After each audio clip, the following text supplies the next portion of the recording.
Yes. Aha. Let me just go on to gallery.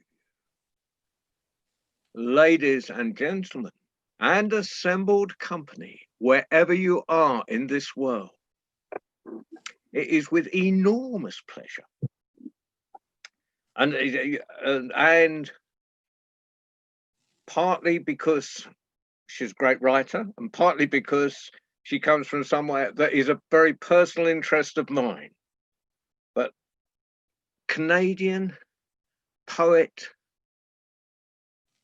author, and descendant of John Robertson. Please, can you welcome and put your hands together for Frances Robert Riley. Thank you, John. So hello and welcome to the World Storytelling Cafe. Kushti Shalo, Mira Prala Tapena, Satu Mishtu. That's how are you, brothers and sisters? My name is Frances Roberts Riley. And I'm delighted to join you today at the World Storytelling Cafe. Excuse me, I'm coming from the heart of Ontario farmland, not far from Niagara Falls in Canada. It's a warm and sunny day here, and in the evening in the UK, I believe, and early morning in Asia, Australia, and New Zealand. So welcome, and a special welcome to family from around the world, because we're everywhere. Now, I'm going to be reading poems from my book, Paranisha. Each poem tells the story of my Welsh heritage and identity, and of Ali Bitsa, that means tribe. I'll drop some Romany words in, and then I'll translate for you. So we're going to be on a drum. That means we're going to be journeying from the known to the unknown, visiting places and people in poetry and storytelling. Our Romany Gypsy story has traveled 1,000 years from India to Europe to Canada. But for many years, my Romany Gypsy story was kept locked away in my father's heart. He's passed now, so I can talk about him like that. However, my extended family, they actually made sure I knew it. And but it took one ground-shaking experience in my life for it to shake loose, rise up, and then be used in poetry. So I told this story on CBC Radio, actually. It got really well received. And so I'm going to tell it so that you can get some idea of who I am and where I'm coming from. So it's called Ancestor's Story. When I was 8 years old, my Aunt Lucy showed me a very old picture. It was from the London Illustrated News of 1899. Sorry, 1889. In it was a picture of a room in a very, very beautiful mansion house with 8 harpists sitting in front of Queen Victoria and playing their harps. There were 7 brothers, and their father was John Roberts. And that's what my Aunt Lucy wanted me to know. And she said to me, now, these are your family. And you must always remember where you came from. So I was aware of some of these stories about these gypsy harpists traveling in Wales from Bala mainly, and who you know, they entertained in farms and around North Wales. You know, that was something I did know about. But then about in 1997, this is where the earth-shaking experience came up. My husband told me he didn't love me anymore and he wanted to start a new life. My son was getting ready to leave home and I was going into a new career. So everything was crumbling and I was devastated. That time I had a good close friend and she said, let's go to the Good Friday service at the Dowie Sant Church in Toronto. Dowie Sant is St. David, the patron saint of Wales. And it was a Gamanfagani, which is a choral. So they have this beautiful, you know, the tenors raise the roof. It's just incredible. And we had a break between services, and we went downstairs in the basement for supper. And I sat opposite a woman. Her name was Olwen. She was from Anglesey and a retired school teacher. So I was asking her, because we were singing hymns in Welsh, and I did hear it growing up. I remembered some of it, and so I was asking her about certain words. She asked me if I was Welsh, and I said, well, I've got this story, fantastic as it may be. Apparently we were gypsies, we went to the mountains, we played the harp and on and on. But then, I had my Good Friday revelation because she told me all about them and that they had been loved and appreciated in Wales and that she had a book about them. And so she gave me her phone number, and a couple of days later, I was in her living room, and she handed me the book, and I opened it at the page, and it was the page I saw when I was 8 years old. It was the picture of the harpists in this beautiful lounge playing for Queen Victoria. And she leaned forward, so very grandmotherly way. She said, now, you remember, when you go to Wales, you have a clan, you have a family. It is Telynor Abram Wood. So, it couldn't have come at a better time, of course. Well, then, about a year later, I was looking for a place to live because I had to move out. And I saw an ad in the paper for a coach house. So I phoned the number, and the voicemail said, if you want harp lessons or you're looking to rent the coach house, please leave a message. So I did, and Julie called me right back.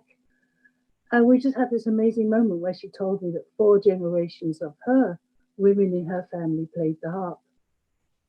So we went over to the house, and I walked straight in, and I was home. It was just what I needed. And then the friend who told me about the church service gifted me with a harp.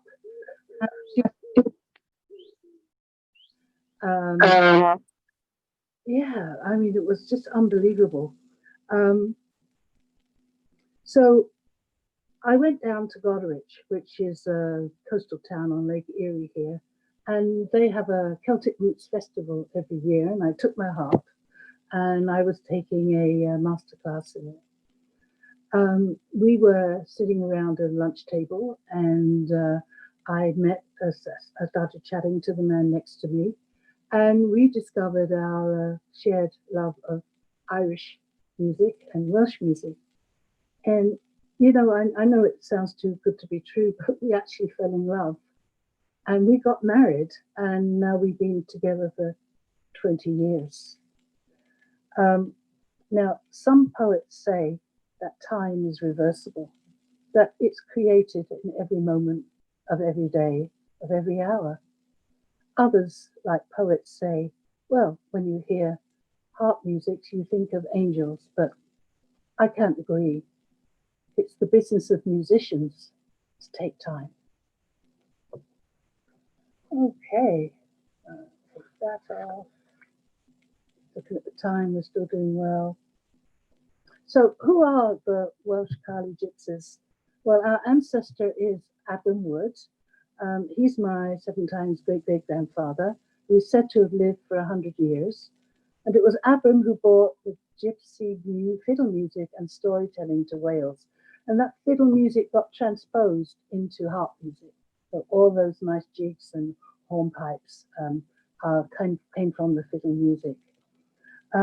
Now, it's been 250 years, and the family has really grown. We're everywhere, all over the world. And they've become famed as harpists, fiddlers, and storytellers. So that's Abram Wood. Now, his grandson, is John Roberts. Now, John Roberts lived from 1816 to 1894. He raised a brood of musicians, and with his wife Eleanor, he was half Welsh and half Gypsy, and he learned to speak Welsh fluently and Romanus fluently. They had 13 children altogether, and many of them became 9 sons, became musicians in their own right. He was raised in the traditional Romany way, travelling in North Wales, and they would do something called following barns, and these were Welsh farmers who allowed them to sleep in the barns, and in exchange for music, they gave them breakfast and things like that. Sometimes they travelled and lived in a vendor tent, but most often it was the barns. But it was a hard life. There was a lot of poverty, and but apparently he had a really happy childhood. And he wrote in a letter, and I'm going to read it to you.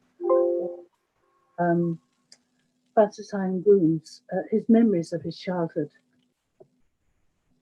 And this is in the Welsh Gypsies, Children of Abram Wood, and I'll give you details about that at the end of this.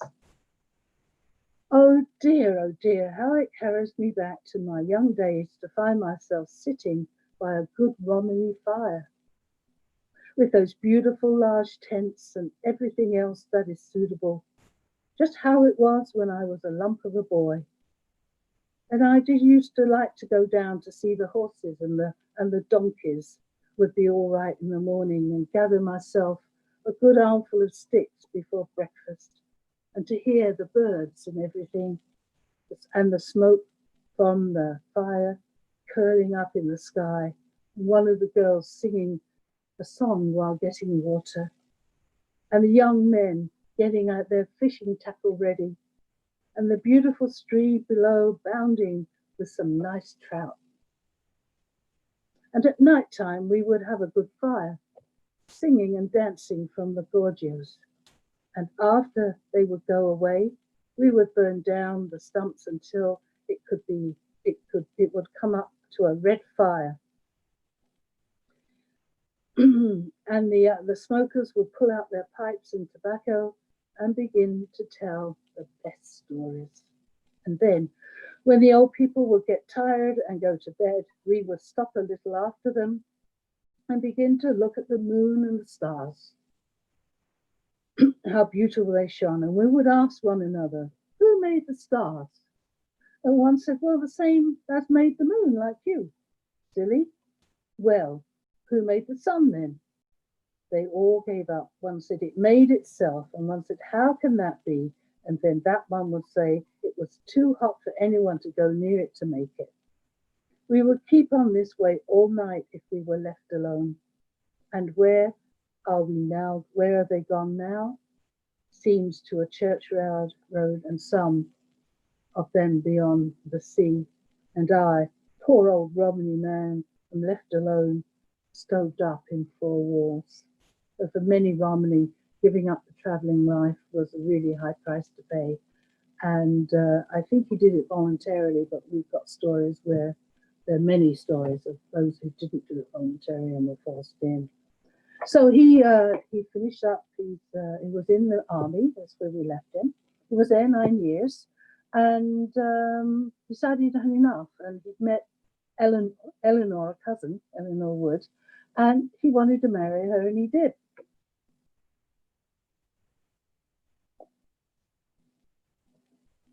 And to do that, he deserted the army, and he was loose for 3 months, and then he was arrested. He was given a court-martial, and he was kind of let off the charge, but he was still in the army. He went to Holyhead from Dublin, and he escaped again, and he was free for 4 years. During that time, he really took up the harp, and he learned from Alshula's Wood,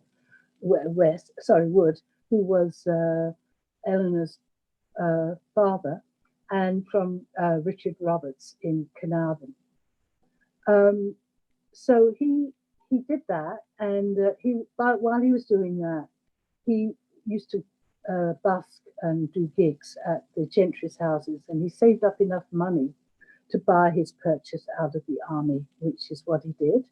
And then he moved to Newtown in Powys and set up home on Frolic Street and had his family. Now, he was the first of us to really look at music as a business. And he actually was very good at promoting and organizing. He kept a testimonial book, which I believe is in the National Library of Wales, with a list of all his patrons, which you needed in those days to be able to make a living. And they became very well known. He pulled all the family together, and they were known as the John Roberts family and the Cambrian minstrels. And they performed all over Wales and were very well known. And I have many of the newspaper reviews of them. So I'm very happy to introduce you to John Roberts. Yeah.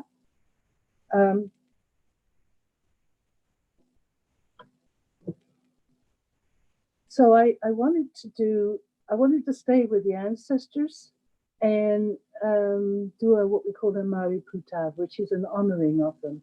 And I'm using one example who is Sefarella, who was a very colourful character. She married harpist Black Henry Wood, and she was mother to fiddler and storyteller Matthew Wood, as well as clog dancer Howell Wood. And those, for those who know about the Welsh gypsies, they're quite well-known people.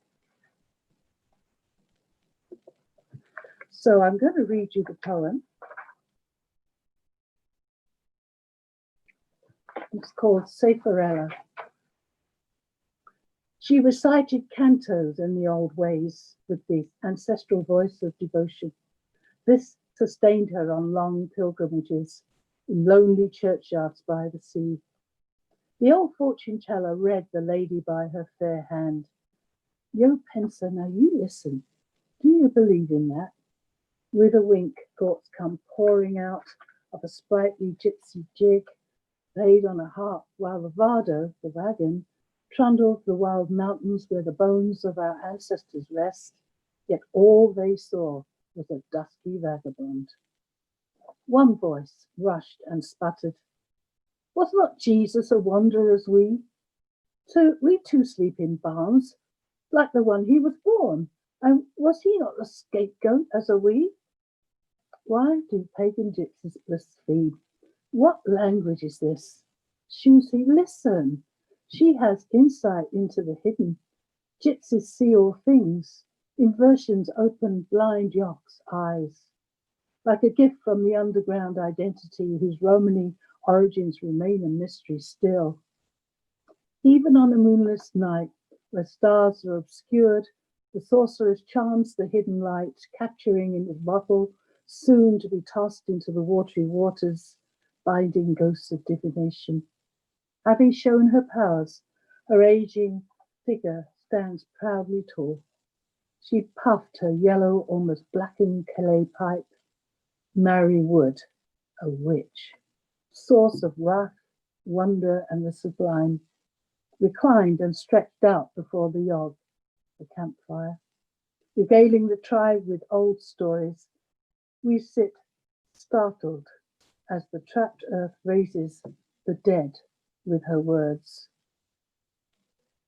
Now, Welsh Kali practices of visiting, and I'm sure other you do it too, when they visit a grave, they pour water as a cleansing ritual.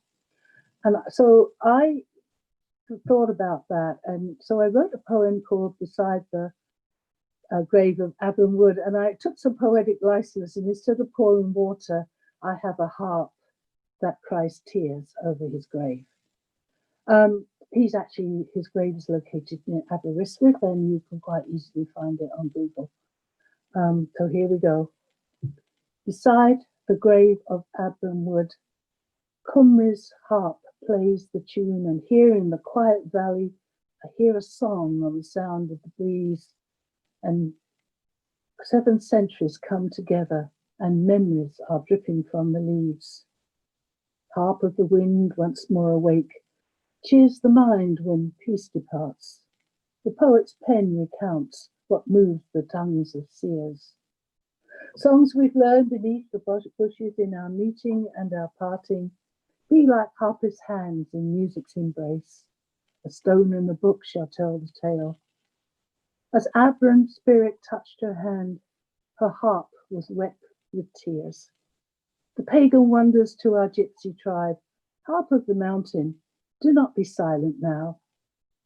Here's where he's laid, there so low, looks over at old bards and sleeping saints. And we remember the charm of that string that could turn a winter's day into spring. Echoes of him whose heart could move the dead. The king of the gypsies, so we've been told. Okay, so now talking about what gypsies do, they do all kinds of work. Booty is the word for it. And when Edward Wood, my 2 times great-great-grandfather, wasn't playing his harp and busking outside Plasgoch, the Red Lion Hotel in Bala, for shillings and tobacco and 6-penny beers, he was a tinsmith. And he worked with cutlery with a grinding barrow, which is on 2 wheels, with a grinding wheel. And he would go from town to town asking for people who needed things mended or sharpened. See, we gypsies were always good recyclers, and we never wasted anything. Edward more than likely would have been welcomed in the towns and villages around Bala, as the Romany tinsmith was very welcomed by local people. Now, while the men were travelling, they were up in the Welsh coast. They were playing their harps in the seasides of Rhyl, Llandudno. They also went to Dalgello and Gordon. The women worked in the mills in Carmarthen and in Newtown. And they threw nothing away. They kept everything. They recycled too. Now, you know, I move a lot. I've moved 5 times in 20 years. And I did actually discover my mother's button box, which she kept all the buttons in.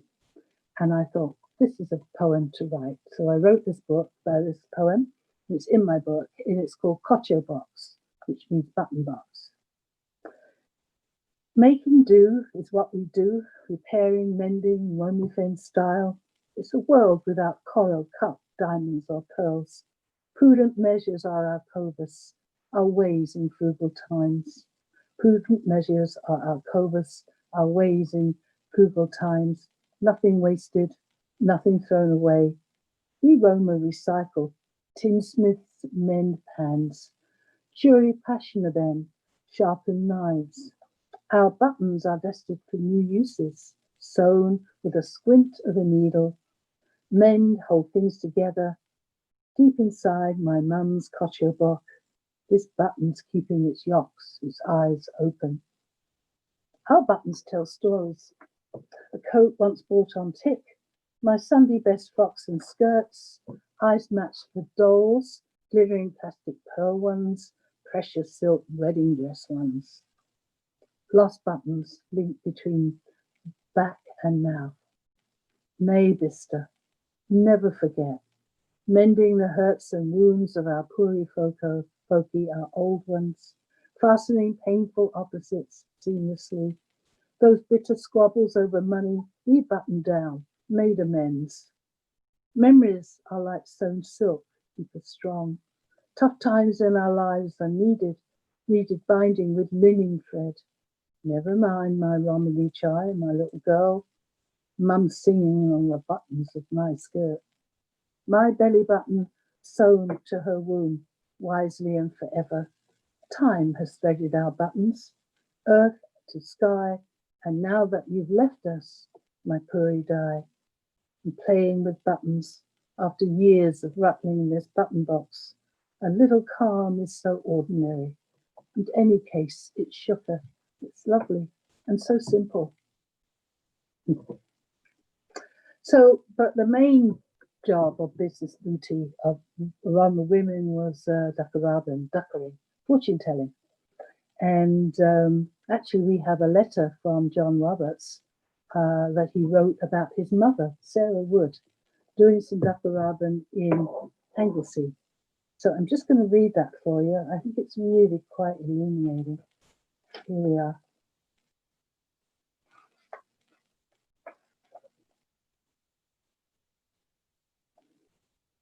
My mother used to be very lucky. After some of us finding broad gorse, broad thistle, broad ash, and especially holly, and different other things that she used to take very particular notice to. Well, it would take me too long to name in this letter. Now, to be honest, when I was a little young boy, along with my father and mother, I remember we were very poorly off in Anglesey, in the town by the name of Beaumaris.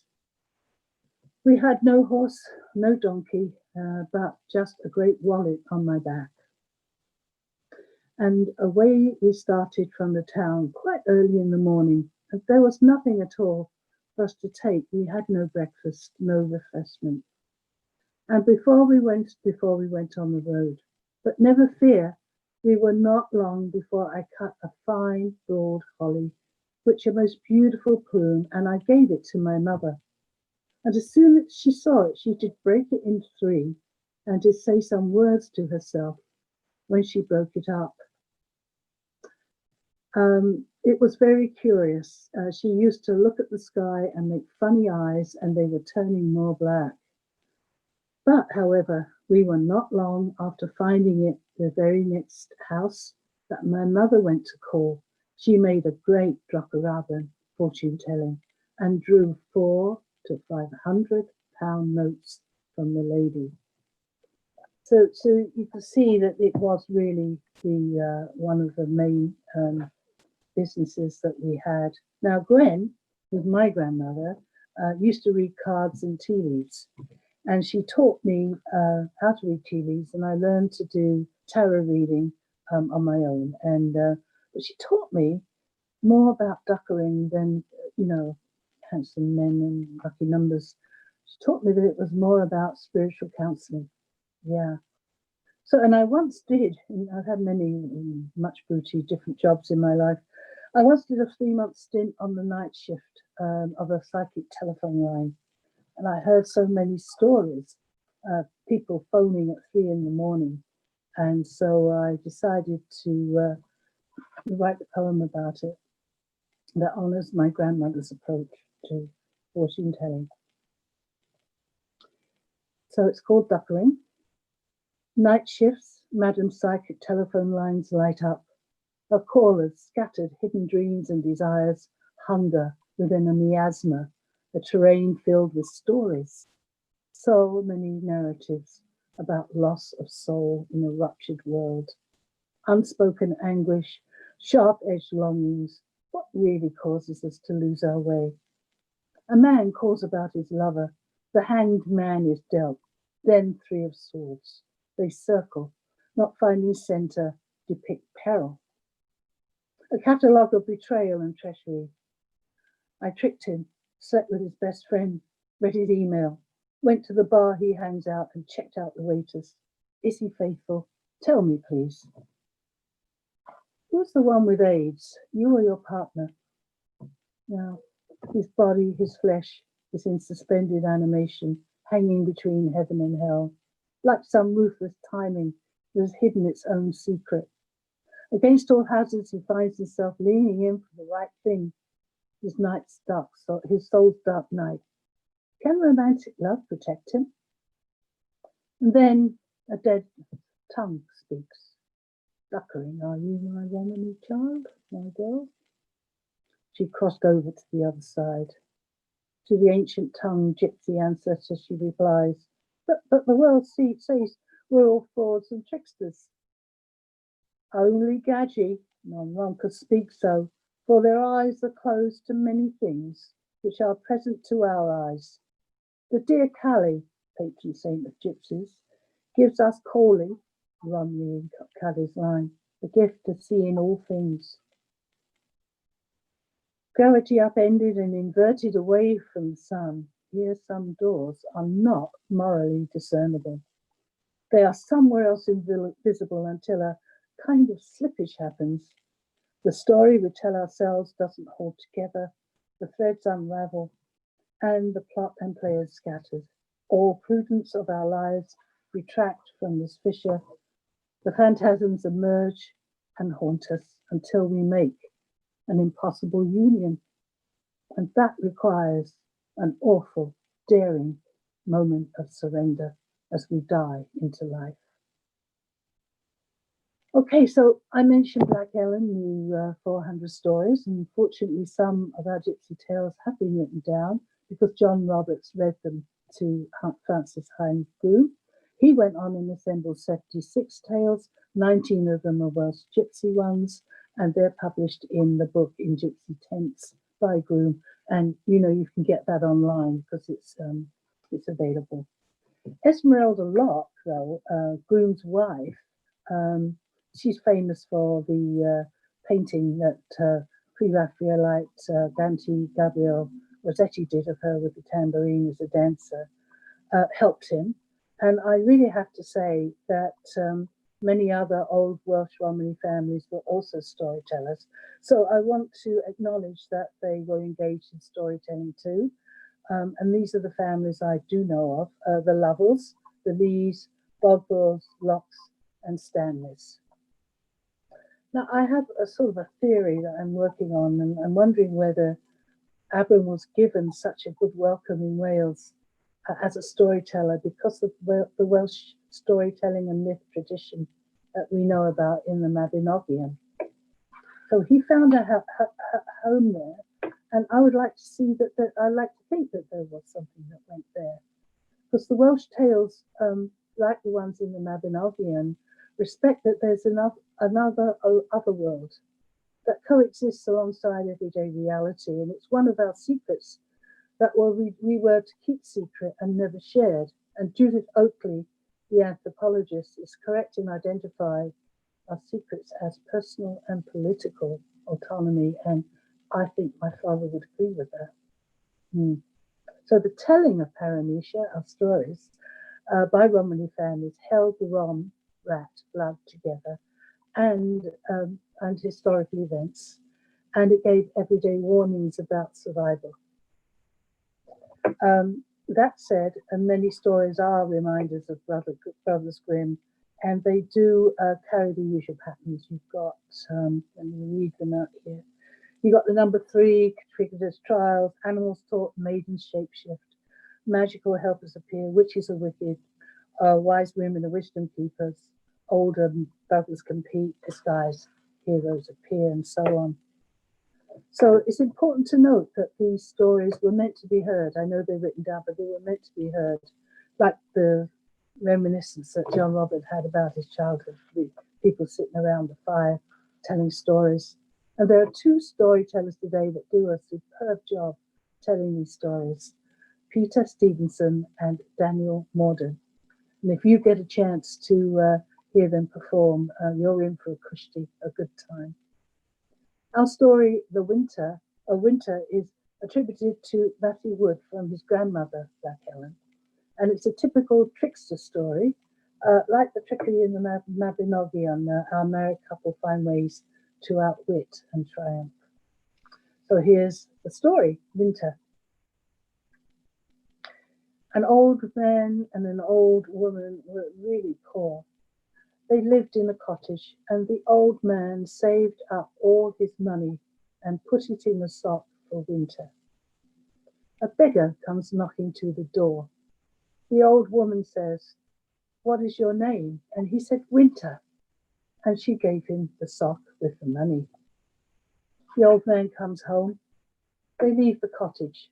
The old woman takes the door. They camp out in a tree. Robbers arrive and camp underneath the tree. They quarrel over the division of their spoils. They want change for £1. One says he will have change if he goes to the devil for it. And in that moment, down falls the door on them. The robbers think and fear that it is the devil. They flee, leaving the money behind. The old men and the old women seize it and return to their cottage. Yeah, so that's another warning. Nothing's as it appears, and that runs right through our mindset. There's nothing as it appears. You look underneath and you think about it. And in this case, this woman didn't, so they had to, they had to come up with some options. Now, what about Romany in Canada? There are about 100,000 of us actually, and we Roma do advocacy work through the Canadian Roma Alliance, and we are in solidarity with our First Peoples in Canada, working to resist discrimination, racism, and appropriation. So our solidarity with our First Peoples is born from our own story of persecution, and that has kept us moving in a 1,000-year diaspora. Now, we're gathering here this moment on land that was settled 150 years ago. But for 15,000 years, Indigenous First Peoples lived here. So I'd like to do a land acknowledgement, which is something we do in Canada quite often now. So here it is. As we gather, we are reminded that this building is situated on land that is the traditional home of the Haudenosaunee and Anishinaabe and Neutral people. We recognize and deeply appreciate their historic connection to this place, and we also recognize the contributions Indigenous peoples have made in shaping and strengthening this community. We are grateful for the opportunity to meet here and reaffirm our collective commitment to make the promise and the challenge of truth and reconciliation real in our community. That's standard wherever we meet now, that comes out. So, but you know what it does? It reminds us of our own history. And there is a date coming up next week on August 2 for the European Holocaust Memorial Day. It's the Sinti and Roma. It marks the date in 1944 when the SS rounded up the guards, rounded up the Gypsy families in Auschwitz, and they all perished. And in all, as far as we know, 500,000 Roma Sinti perished at concentration camps. And now, I have a German family, and so on my drum, I visit quite often. And though there's no longer any trace of that past in Stuttgart, where my granddaughter lives, I'm pleased to say I did give a stark reminder when I was at the Christmas market at the Marienplatz with its fairy tale decorations of, gingerbreading and windmills and stars and stags and wooden toys. And so I was walking down Dorotheastrasse and I had her hand in mine, and this poem just visited me. That happens very rarely, but you thank the writing gods when it does. But it was triggered by the fact that a Romany, to get transported, took one great-grandparent. But if you were Jewish, it took two great-grandparents, and I would have qualified. So I wrote this poem in the form of a letter for her from all of her grandmothers to ensure the next generation is aware of our Holocaust story. And it's called Shuka Romani Chai Lil, Letter to a Lovely Girl. We didn't know it was you, or we would have struggled more fiercely against the history that overtook all our lives, for all the insanity, its sudden ruthless capture. On the edge of raw terror, we too surrendered. Such was our toughness, our sadness. Telynor Wood, Mary Ann Wood, Winnie Wood, Gwen Davis, Francis Roberts Riley, your Puri die. We expected to know you, for we too are Gypsy Roma. We should have sensed the moment, the constant unnerving rearrangement of reality, the whispers, the staring, the distancing. We were sharpened by strange fears, and we were put out. But there you were, as if existing in some far-off past, through all this dislocated and suspended time. I joined you again, as the chestnuts were singeing on coal fires at Marienplatz. I took your hand. We joined the Christmas crowd, walking past Hotel Silber. That was the former place of horror, the Gestapo HQ. My beautiful, warm, vulnerable great-grandchild, grounded as Zigna. On the Marienplatz, my spirit is your deep knowing. My rum rat, my blood, would have condemned you, dear Isabel, to arrest, removal, transportation, and death. 74 years ago, my age now, you would have been marched down this same street, past taunts and jeers of racist neighbors. I would have dropped into the night of ancient momentous awe, and keened a sorry song as the frigid winter came upon you. We were never allowed to make a fuss. That's what cultural repression did to us. It gave us resilience, though, to uphold our pride tradition. We Gypsy sang, played our harps for everything butter. In summer we harvested hops, cooked bacon roll over picked herbs, and heard our puri rai as uncles played their fiddles and another clog danced on a table. We'd listen enraptured to Black Ellen's stories, harps serenaded as skaters twirled on ice up the River Severn, where our uncles fished for trout for breakfast. Taking to the Welsh mountain roads, we had horses and barders and carts. Some saw us as nomads, thieves and vagabonds. We were dusky and swarthy, criminals or dirty gypsies. Our sultry beauties that beckoned and enticed and seduced. That's an insult for we Puta Mari Puri for Kendi. Our home was wherever the patrons directed us to stop, our Achitan. That squalid Hut 13 was your last home at Auschwitz. Their racism put us all there. It was where you were imprisoned, rose up and were murdered, and we'd have sacrificed our very blood and bone if we'd known it was you. And even now, tourists visiting Auschwitz aren't told our Roma Holocaust story. Hut 13 isn't on the tourist maps. We've been silenced and erased. Alas, even now in this century, in this year, and on this day, it continues. Their unthinkable sadism is now erased from history. I can't tell you my pain. This letter is our stories. It would not have saved you. Just as Saudi vow, God be with you. Boktakom. Love and luck. Your grandmothers, Telynor Wood, Mary Ann Wood, Winnie Wood, Gwen Davis, Frances Roberts Riley. Okay, we're going to end our drum in Europe, and I'm looking at the time, so I'm actually going to skip ahead, and we're going to be in, next part will be in Wales. So in 2016, the Wales Harp Festival celebrated the bicentenary of John Roberts' birth, which was in 1816. Now we had 50 harpists and I joined them, and we performed one of his jigs at the Galleria in Carnarvon with Robin Hugh Bowen leading the triple harp. And we went live into BBC's S4C Evening News, Henno. It was a spectacular sight to see and hear.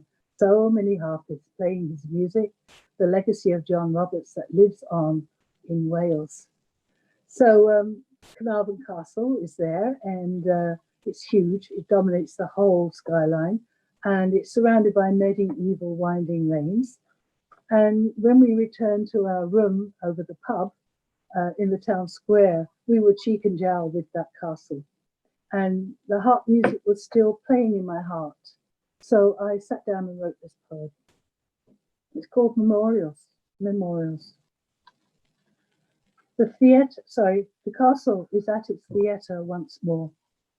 8 centuries raw memorials of rebels and battles in these stones. Each turret a soliloquy. The mountains are outshadowed despite their strength.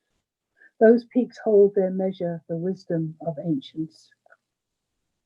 If I were to gauge my own selfhood, I would be overwhelmed. Keening into sea wind adds depths to my longings.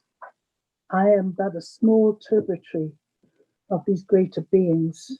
Their gypsy harps played the melody of the mountains, and I've been circling these peaks for years, practicing an oration of scale and breath. The stones send messages, defying the laws of decay and death. Castle stones huddle together intimately, touching their neighbours as though they have tenderness. Language must be quarried from our depths. Rappelling into the pit heats up jargon, mining the depths. Water cries over rocks. These are not shamanic stones. No, these are powerful protectors. The stones' performance and need characters to perform the drama and to applaud pathos. 7 generations of our Gypsy clan play upon the imagination. The touchstone of an underground identity keeps our own origin a mystery. I'm like a castle stone. I can lock this place into memory and secure all against loss of memory. The peaks of mountains recede over time, aging like old grandfathers, muted and petrified. My hands find steadiness on the prop of a harp. Meeting and parting, embrace music, stirring the stone's liquid fire of life. So that ends my storytelling set. I've got a few resources here that I can tell you about that you can go and find out more. So I hope you've enjoyed our travels and our meetings with the ancestors. For more of our stories, Daniel Morgan's book, Dark Tales from the Woods, can be ordered from www.goma.co.uk.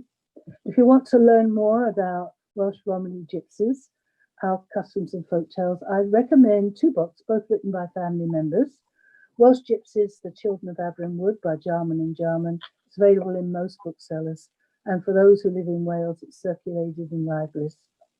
Harp, Fiddle and Folktale by my uncle, Ernest Roberts, is unfortunately out of print, but copies do come up from time to time on eBay. Now, the printer's out of business, but the galley print has been purchased by the Prince of Wales Trust. And I've been in touch with them about digitizing a copy, and we have permission. So that's on my to-do list. Now, my book of poems, Paramecia, is published by Cinnamon Press in Wales and is about to go to the printers. You can visit their website at cinnamonpress.com, sign up for the newsletter and watch for the drop date. Now, finally, in honor of my ancestor, John Roberts, I founded the John Roberts Heritage Fund to continue his legacy for this and future generations. And our first project, if you're really interested in learning our Welsh Gyp, is Shikawa Romanus. It's a language course. And we partnered with Bob Lovell to produce an online learning program of 22 episodes, including recordings and an ebook. It's free, and it will always be free. There are no hidden costs. And to register, you need to go to www.welshcarly.com. So I wish you well on your travels and on your journeys.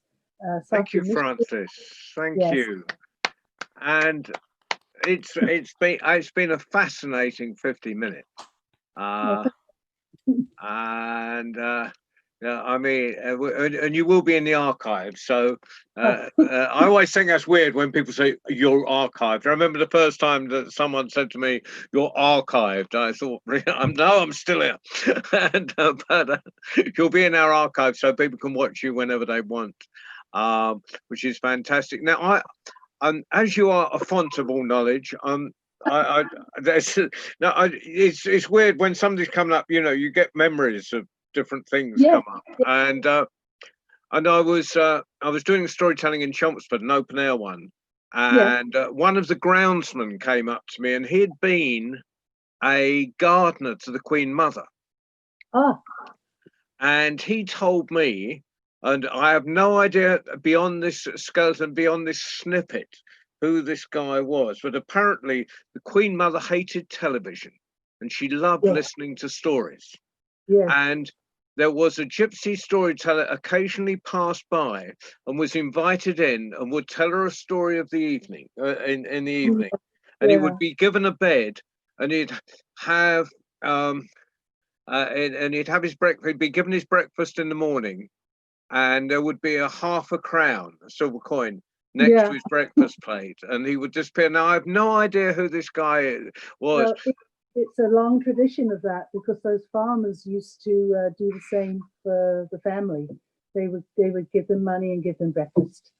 But I'm thinking, this is in Buckingham Palace or somewhere, and it would be around, I suppose, maybe given the age of the guy I was talking to, and he knew it would have probably been around 50s, 60s, early 70s time that this was happening. So it would be fascinating to know who the storyteller was. I do know that there was a gypsy rat catcher at Windsor Castle, Matthew Cooper, and he caught all the rats for Queen Victoria that's another connection the family has. This is kind of later, yeah. Anyway, it's just The Queen Mother used to live at Stagenhoe in Hertfordshire. Oh. I used to drive past the entrance gate to her house when I was taking the kids to school. In fact, she nearly bumped into me and had an accident with me. Oh. But that's another story. But that might be where the gypsy storyteller went to, Stagenhoe House in Hertfordshire. I'll make a note of that and ask around. Yeah. Oh, see, it's always worth mentioning these things when you're in a public forum, because someone will come on for that. Was Lucy, by the way, Lucy, who was the co-founder of the site. Oh, lovely. Who is, not was. you're presently well alive, Lucy. Sitting on the top of a mountain. Yeah. Ask around. Yeah. So I mean, it's been a fascinating evening. Thank you very much.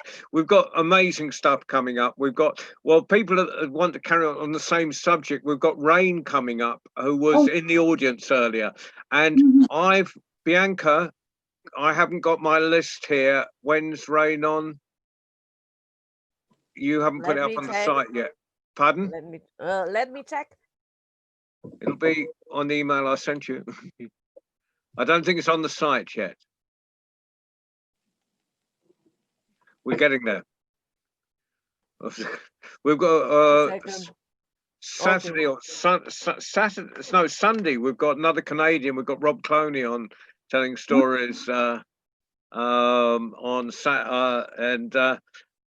on Saturday. Just let me check this. I had all this in my head. Which of course has got a hole in. So it's Sunday is Rob Cloney. Okay. At 2 o'clock in the afternoon, which will be ridiculously early in Canada. But he can be seen at any time, like I said. And Saturday at 6, it's fantastic. I'm really looking forward to this. It's Dave Tong, and if you've never seen Dave Tong, he's a brilliant storyteller. Cool. So Rain he's doing Gawain and the Green Knight with the minstrel with Trevor James playing music with it. So that's going to be, and that's live. So that's going to be a brilliant evening. And Dave Tong is sort of Rainy will be live on the 19th of August.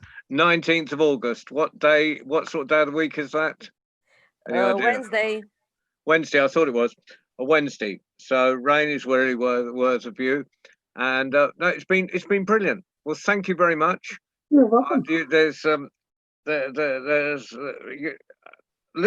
listening to you, you know, my head is always, well, listening to anybody who's fascinated. I think ever since a child, I think it's part of what a storyteller has to do. Yeah. You know, rabbit continuously and listen non-stop. So, and you know, I always had that feeling when I was listening to sort of adults, when I just when they were telling stories, and just that feeling. I kind of got that feeling as you were sort of going through that fantastic journey tonight. So thank you very much, Francis. You're very welcome. Thank you very much. Thank you. Okay. Thank you. Thank you. Bye-bye. Bye-bye. Bye.